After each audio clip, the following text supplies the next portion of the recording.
खड़े हो रहे हो? एक मिनट। बीजेपी की तरफ से अनुराग ठाकुर, माननीय अध्यक्ष जी, पिछली बार भी जब चर्चा हुई तब भी मैंने कहा था कि कुछ लोग संविधान तो हाथ में लेके घूमते हैं, लेकिन ये नहीं बता पाए कि उसके पन्ने तक कितने हैं, क्योंकि इन्होंने कभी कभी खोला ही नहीं। आज मैं इसी, क्योंकि ये संविधान जो राहुल जी सब तरफ दिखाते हैं सर, शायद इन्होंने इसके 2 पन्ने भी खोलकर नहीं देखे। अगर आप इसका प्रीफेस देखेंगे, प्रीफेस किसने लिखा सर? सुप्रीम कोर्ट के वरिष्ठ अधिवक्ता गोपाल शंकर नारायण जी, उन्होंने लिखते हैं, our constitution was crafted by the finest and most emancipated minds of the time and thankfully not directed by the confused Nehruvian social policy that guided success governments।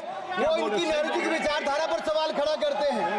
और उन्होंने लिखा है कि giants like B.R. Ambedkar, B.N. Rao, Sardar Patel, K.M. Munshi Alladi debate provisions to protect the basic freedom. उन्होंने श्रेय दिया है तो अम्बेडकर जी को, सरदार पटेल और आगे।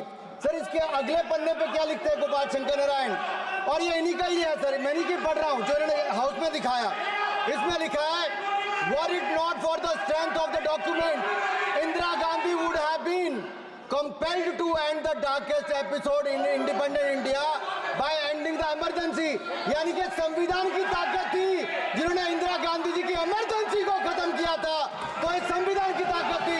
और ये आपके इसके अंदर लिखा है, राहुल जी जो आप लेकर घूमते हो, कभी खोल के पढ़ो तो सही, कभी पढ़ा भी नहीं आपने।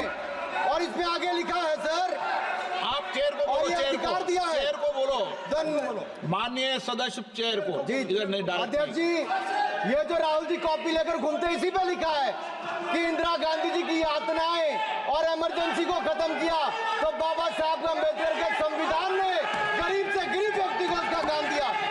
सर आप इसके प्रीफेस पे जाइए सर, आप इसके प्रीफेस के बाद फॉरवर्ड जो लिखा सर, ये भी सुप्रीम कोर्ट के बहुत बड़े वकील है, उन्होंने क्या लिखते हैं सर कि जब संविधान बना उसके बाद सर, देश आजाद होने के बाद पहले दिन से ही लेजिस्लेटिव और हमारी ब्यूरोक्रेसी सर, हमारी दोनों ने ही जुडिशरी के साथ सींग फंसा के रखे, जुडिशरी को नीचे दिखाने की बात की।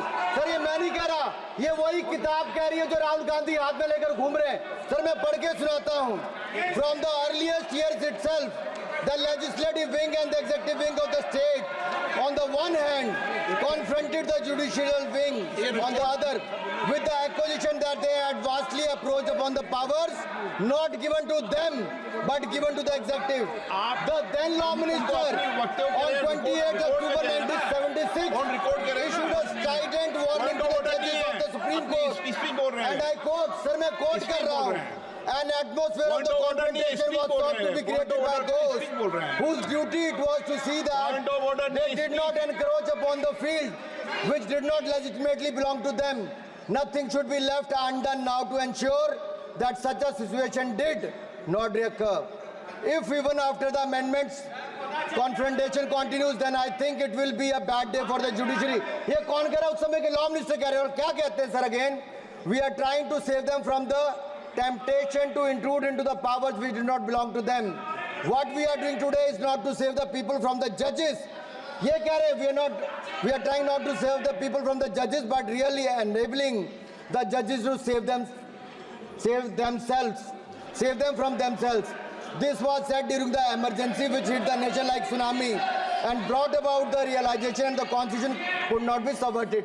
सर अगर ये संविधान जो बाबा साहब अम्बेडकर ने दिया उसी ने देश को बचाया, राहुल जी कभी इसको पढ़कर देखिए, गांधी परिवार और कांग्रेस पार्टी का पूरा कारनामे इसके अंदर लिखेंगे, कैसे आपने धज्जियां उड़ाई। एक तो एक, दूसरा ये जो कहते हैं बीजेपी के लोगों को सर ये मनगढ़ंत आरोप, सर ये अंगूठा काटने की बात करते हैं, इनके राज में सिखों के गले काटे गए, सिखों के ऊपर कत्लेआम किया गया, सिखों के बाद दंगे सबसे ज्यादा हुए तो कांग्रेस के समय हुए। और आपको देश से माफी मांगनी है, अगर आज भी नहीं मांगेंगे तो संविधान जितना मर्जी जेब में डालिए, आप संविधान को जेब में लेकर घूमते सर, इन्होंने संविधान को तार-तार करने का काम किया है, इनको देश से माफी मांगनी चाहिए।